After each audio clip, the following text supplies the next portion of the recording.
In today's episode, you think I should quit my job? Sure thing, man. If I told you, it wouldn't be hidden. How my boss gave me an extra week of holiday. So let's get started. You think I should quit my job? Sure thing, man. This happened earlier this year around the beginning of February. A friend who I hadn't talked to in a little while asked me if I was interested in applying to a food service job where they had also been working at the time. Boy, was I in for it. I agreed, because I needed a little extra cash, and it wouldn't hurt to have some job experience before I started college. This would be my first job ever. According to my friend, their establishment had been understaffed lately, and really needed the extra help. Not having worked before, I didn't realize that there was probably a reason why they were so understaffed. I contacted the manager and he told me to come in for an interview. I was psyched, but a tad nervous because I have social anxiety, which has only worsened since the pandemic started. Here comes red flag number 1. The day of the interview, I was asked to adhere to a specific dress code, which I would later realize was the establishment's employee dress code. I then met the manager and he brought me to the back room to ask me a few questions. I had brought him a physical copy of my resume, which he said he didn't need to look at. After a few very basic questions, my name, what school I go to, he told me I was going straight to work. So is this the start of the training then? Did I get the job? Oh no. We don't actually have official training, so I'm just gonna throw you in the kitchen to see how you do. You'll work for a few weeks and then we can determine if you are a good fit for ______ establishment and vice versa. Suddenly, this manager who was supposedly welcoming and excited to have me join their family began to show his true colors. Not only did he display blatant favoritism toward his more experienced employees, he berated me on multiple instances, in front of my other co-workers, for not being able to learn how to make our products correctly / quickly enough / to his satisfaction, and get them out to the customers. I was new, not stupid. Not to mention, you literally did not train me. It got to the point where I dreaded going to work. One day, specifically, my co-worker had asked me to refill the canister of lemonade, as he was about to make an order for a customer. There were no other customers waiting for their product, so I helped him finish his task. This was a mistake, as my manager walked in right as I had finished pouring the lemonade. GATRR, the customer always comes first. Why are you filling up the lemonade when you should be making orders? You aren't taking this job seriously. X employee and Y employee are doing this right. Why is this so hard for you? He left the kitchen and my coworker who had asked me to fill the lemonade came up to me and apologized, telling me to ignore him. It was becoming obvious that my other coworkers were scared of screwing up in front of him too. This happened on various other occasions that I'll spare you the details of, but here comes the malicious compliance. It was my second to last shift of the week, falling on Saturday, which was often our busiest day. My other friend had just been hired and we had our first shift together. I was pumped. The manager was in that day, as construction workers were setting up cameras in the front of the store and in the kitchen so he could be able to keep an eye on not only his customers, but his beloved employees. I don't exactly remember the specifics of what led up to this, but in the middle of my shift, he came up to me, with my co-workers watching, and proceeded to yell at me, saying I was too timid with the customers and how this would cost him good reviews. He said that any time he put me on shift, he was worried he'd have to babysit me while I made the orders or did my tasks, and if I couldn't handle the job it's best that I quit. I was pissed. None of it made sense. I always greeted customers when they walked in, took their orders, and told them to have a nice day after handing them the product. Did this guy expect me to strike up a conversation with each customer like we were old friends during a rush? I wasn't even allowed to work the register yet. Also, aren't I supposed to be in the back making the order, which you so desperately need me to make anyway? None of my coworkers have filed complaints about my work being sloppy or me not being able to handle my tasks. I was doing everything right. so I did exactly like he asked me to. When I got home, I do have quite a problem with defying authority face to face because of my social anxiety. I messaged my manager privately that I would be showing up to my shift tomorrow because I didn't like the idea of abandoning my coworkers on such short notice, but not to put me on the schedule anymore because I would be quitting. He thanked me for being honest with myself. I came in for my last shift and told my coworkers what happened. They offered their condolences, and I actually had fun for the last few hours I spent at that dreaded job. My manager closed that night and told them I was leaving because of school, complete BS, but my coworkers and I knew the real reason. I have not stepped foot into that place since, but may be so inclined in the future just to gloat a little. Here are some fun little updates on the current state of their establishment. Before I quit, 3 other people had also left the previous week for various reasons, and after I quit, the numbers escalated. They now have a total of 3 employees, not including the manager and his family members whom he forces to work to make up for losses. I ran into one of my old coworkers at school, and he told me he was also quitting to work somewhere else he had just been hired. It was great to see him again.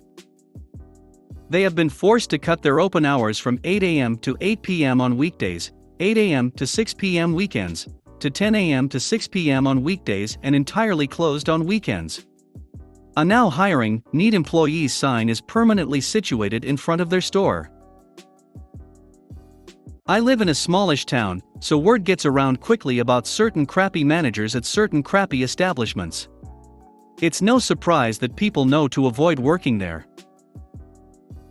And here are some other red flags that I probably should have paid more attention to before jumping into the job. Employees were not required to get food handlers' licenses until 2 weeks after I had started working there. I'm pretty sure that's actually illegal. I got one beforehand, of course. The friend who had encouraged me to take the job quit a few days after I was hired.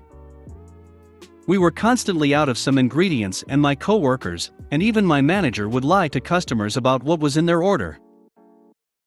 Allegedly, a competing chain establishment of the same food service variation was set to open up across the road, and so our manager told us that if a customer were to ever order something that sounded like it was off their menu, then to switch tabs to the other establishment's menu and make one of their products instead, and still charge them for it. Our products were way overpriced for something anyone could easily make at home. That pretty much wraps it up. Anyone who's worked a minimum wage job is braver than our troops, and I would personally like to applaud you because you are my hero. Please have a wonderful day. If I told you, it wouldn't be hidden. In the early noughties, I took a contract job with one of my previous employers. They wanted someone they didn't have to train, and that needed no supervision, and were willing to pay me the almost incredible amount I demanded to smooth my hurt feelings from the layoff.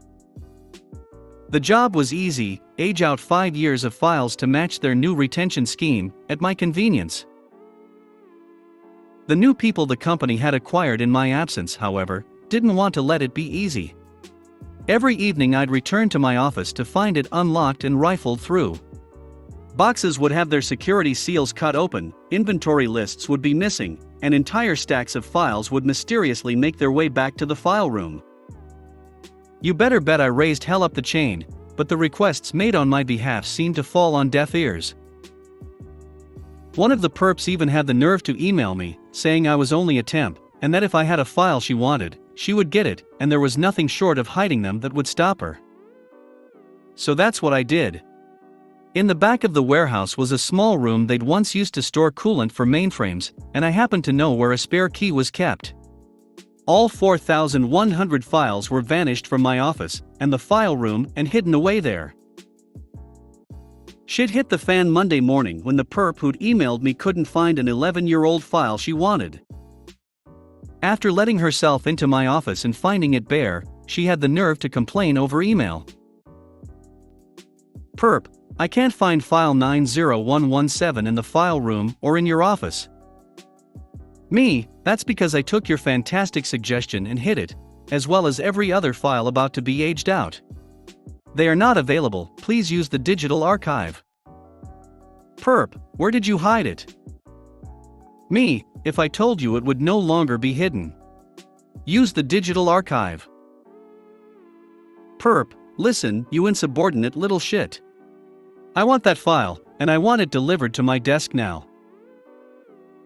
Me, you can't always get what you want. Use the digital archive. Her final email, CC to her boss, called me a loser and suggested I get my unemployment forms filled out. Her boss had other ideas. Boss, please come see me. Obviously my last instruction to stay out of other people's offices was insufficient. We will also need to have a discussion about how emailing a very expensive consultant with improper demands has probably cost the company more than we pay you in a week. From that point on, I made to show up just early enough to catch the perp on her way out the door and smile at her. How my boss gave me an extra week of holiday.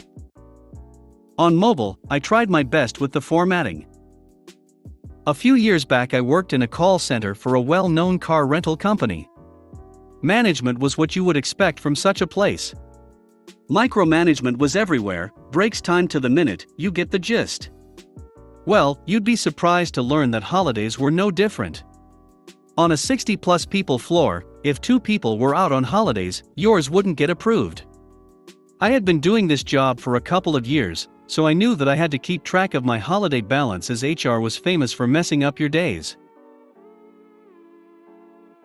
Now that you know what I was dealing with, that particular year, I had managed to get all my holidays approved up until Christmas.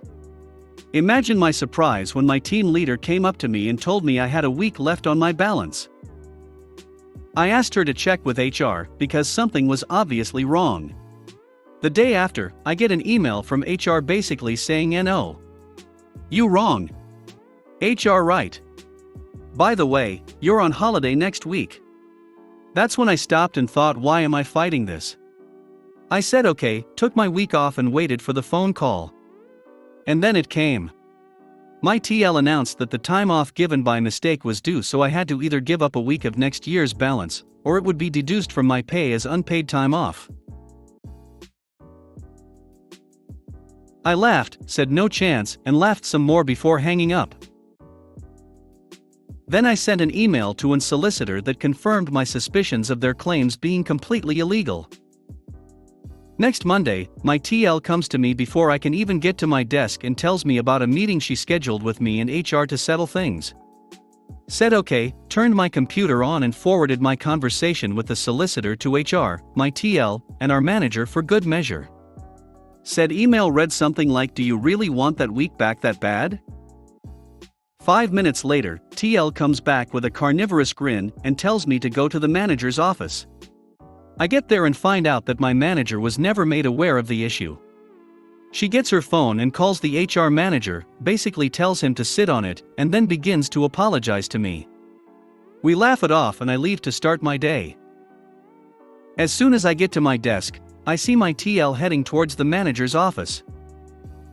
She came back looking like a sad puppy. If you made it to the end of the video, thanks for watching. Don't forget to like, subscribe and share, and we will see you in the next video.